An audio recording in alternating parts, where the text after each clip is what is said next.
The book for this unit is Audrey Joins the Team. It is a book about a little girl who plays the game a little bit differently than all the other kids, but it still ends up being super fun in the end. 4 words that you will want to find before you read this book are words like play, good and bad, funny or silly, different, big, do it, not do it, make it. New might be a good one. She's playing a new way. There's also topic words like soccer, goal, win, points, B, like the letter B, but also like the bumblebee, and the word ball. So those are words that would be good to find in the AAC device or on your core board before you start. I would introduce this book by saying, we're going to read a book about playing a sport today.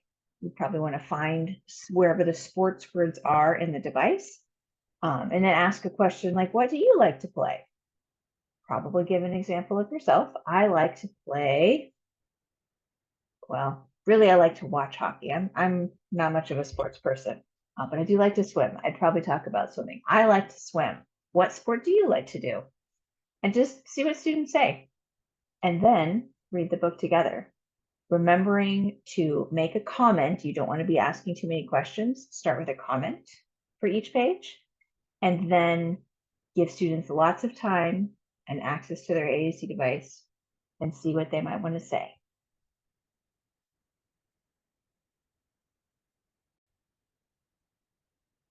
The shared writing for this unit is a PowerPoint book called Oddball Rules.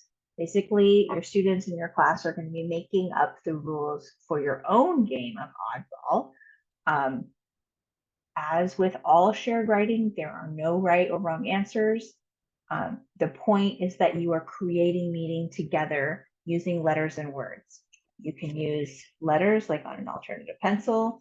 You can use words from like a core board. I really like to use the student's AAC device for this kind of a thing because it has just so many more words. And you can sometimes use that to explore some really fun words.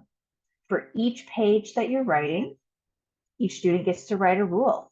Rule number 1, eat some toothpaste. Your rule can have verbs, it can have nouns, it can be anything you want. And bonus points if it's silly, because this is supposed to be a silly game. Rule number 2 in my imaginary book, I said sniff a birthday cake. When you're coming up with images, you can either just Google image search, either the exact thing, or if it's like multiple elements, you might Google like a person sniffing and a birthday cake and just put 2 pictures on there. You can also use generative AI to come up with a picture that matches the words. There's some examples of different ones that you could use in the directions. You can really, the sky's the limit. So when students are writing it, it starts with like an introduction page that we read this book, and now we're making up our own rules. Here are the rules, and then go through and have each student write a rule. Have as many rules as you want, and then maybe see if somebody wants to play with you.